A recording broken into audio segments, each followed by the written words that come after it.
আসসালামু আলাইকুম, সবাইকে স্বাগতম। তো প্রিয় শিক্ষার্থী বন্ধুরা, যে আইসিটি বিষয়ের সংখ্যা পদ্ধতির উপর ভিত্তি করে এসএসসি টেস্ট পরীক্ষায় ফৌজদারহাট ক্যাডেট কলেজে যে প্রশ্নটি এসেছিল সৃজনশীল প্রশ্ন, এই সংখ্যা পদ্ধতির উপর ভিত্তি করে ওই প্রশ্নটির সঠিক সমাধানের জন্য তোমাদের সাথে আছি আমি মোহাম্মদ সিরাজুল ইসলাম। চলো শুরু করা যাক। প্রথমে প্রশ্নটা দেখে নিই। এই যে গ নাম্বারে একটা প্রশ্ন ছিল, এখানে বলেছে যে এই সংখ্যাটি 6 ভিত্তিক সংখ্যায় রূপান্তর করে দেখালেন। এই যে দারুণ একটি প্রশ্ন। আমি টোটালটা পড়ছি না, যেটুকু গুরুত্বপূর্ণ, যে অংশটুকুর জন্য একজন শিক্ষার্থী আমাকে অনুরোধ করেছে 6 ভিত্তিক সংখ্যা কিভাবে রূপান্তর করতে হয় এই সংখ্যাটিকে, ওইটার জন্য আজকে আলোচনায় আসা। যেমন এখানে বলা আছে, বিষয়টি সহজ করার জন্য তিনি এই যে এই 95.37 এটা দশমিক সংখ্যা, এটাকে 6 ভিত্তিক সংখ্যায় রূপান্তর করে দেখালেন। তাহলে এই সংখ্যাটিকে 6 ভিত্তিক সংখ্যায় রূপান্তর করে দেখালেন। এখানে আবার বলেছে উদ্দীপকে উল্লেখিত দশমিক সংখ্যাটিকে শিক্ষক 6 ভিত্তিক সংখ্যায় কিভাবে রূপান্তর করলেন সেটা নির্ণয় করতে বলেছে। তার মানে কি 6 ভিত্তিক সংখ্যায় রূপান্তর করতে হবে। এটা কিন্তু ক্যালকুলেটরে করা যাবে না, কারণ ক্যালকুলেটরে তো এটা 6 ভিত্তিক সংখ্যা নাই। তাহলে আমাদের ম্যানুয়ালি করতে হবে। কিভাবে করতে হবে ওইটা আমি দেখাচ্ছি। তো আমরা এইভাবে লিখে নিব যে এত সংখ্যাটিকে 6 ভিত্তিক সংখ্যায় রূপান্তর করা হলো। তার আগে একটা কথা বলি, আমরা যখন দশমিক সংখ্যাকে বাইনারি করেছি, বাইনারি সংখ্যার বেস 2 দিয়ে বারবার ভাগ করেছি, কারণ ওইটা 2 ভিত্তিক সংখ্যা, তাই 2 দিয়ে ভাগ। আবার এই ধরনের সংখ্যাকে যখন অক্টালে করেছি, তখন অক্টাল সংখ্যার বেস 2 দিয়ে 8 দিয়ে বারবার ভাগ করেছি। হেক্সা করার সময় হেক্সা সংখ্যার বেস 16 দিয়ে বারবার ভাগ করেছি, তাই না? তাহলে এখানে 6 দিয়ে ভাগ হবে। যেমন 95 লিখে নিলাম, এটাকে বেস 6 ভিত্তিক সংখ্যা, তো 6 দিয়ে ভাগ করব। তাহলে এই 6 15 90 হয়।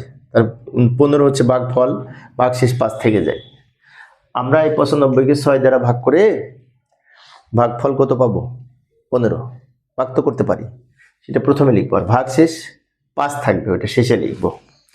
এই 6কে আবার এই 15কে আবার 6 দ্বারা ভাগ করলে 6 দুগুণে 12, ভাগফল 2 প্রথমে লিখবো, ভাগশেষ 3 থাকবে, শেষে লিখবো। এই 2কে আবার 6 দ্বারা ভাগ করা যায় না, তখন ভাগফল হিসেবে 0 লিখবো, আর এই 2 ভাগশেষ হিসেবে শেষে লিখবো। এবার নিচ থেকে উপরের দিকে সাজিয়ে লিখলে উত্তর হবে এই 235। 235 এটা হচ্ছে আমাদের পয়েন্টের আগের সংখ্যা, এইটার অক্টাল মান।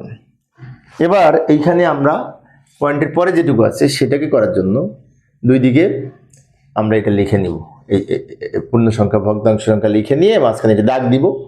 0.37 এটা শেষের ঘরে লিখবো। এটাকে আমরা কি করব? 6 দিয়ে গুণ করব। 6 দিয়ে গুণ করব, ক্যালকুলেটরে করব। 6 দিয়ে গুণ করলে হবে 2.22। 2.22কে আবার আমরা 6 দ্বারা গুণ করব। 6 দ্বারা গুণ করব, কিন্তু এই 0.22 এইটুকুকে, এটাকে না, এইটুকুকে 6 দ্বারা গুণ করলে হবে যে সংখ্যাটি, সেটা আমরা এখানে লিখব 1. আবার এইটুকুকে 6 দ্বারা গুণ করব, এইটা 0.32কে 6 দ্বারা গুণ করলে আমরা পাবো 1.92। 0.92কে আবার 6 দ্বারা গুণ করব, 6 দ্বারা গুণ করলে পাবো 5.52। একটি বিষয় খেয়াল রাখবো, 6 দ্বারা গুণ করার সময় এইটুকুকে গুণ হবে, এককে গুণ হবে না, এইটাকে গুণ হবে প্রত্যেকবার, এইটাকে গুণ হবে, এইটাকে গুণ হবে, এটা খেয়াল রাখবো। কিন্তু অনেক শিক্ষার্থী ভুলে আবার টোটালটা গুণ করে, তা হবে না, কিন্তু এইটুকুকে গুণ হবে। এবার আমরা উত্তর লিখবো, এটা উপর থেকে নিচের দিকে। এটা যেমন নিচ থেকে উপরে, ওটা উপর থেকে নিচে। তো এখানে আমরা কিভাবে করব লক্ষ্য করি। 235 লিখলাম, পয়েন্ট দিলাম, অর্থাৎ 95 বাইনারি মান এটা পেলাম। এবার এটা আবার উপর থেকে নিচের দিকে লিখবো 2115, এটা 2115। এটা ব্র্যাকেট দিয়ে ভিত্তি হিসেবে 6 লিখবো, কারণ 6 ভিত্তিক সংখ্যা রূপান্তরিত হয়েছে। তো প্রিয় শিক্ষার্থী বন্ধুরা, এই ছিল আজকের আলোচনা। ঘ নাম্বার উত্তর তোমরা তো পারবে, যেটুকু শিক্ষার্থীদের কাছে কঠিন ছিল এই বিষয়টা করতে বলেছিল আমাকে, সেই জন্যই সমাধান করে দেখাইলাম। পরিশেষে সবাই ভালো থাকবে এবং সুস্থ থাকবে, এই কামনায় খোদা হাফেজ।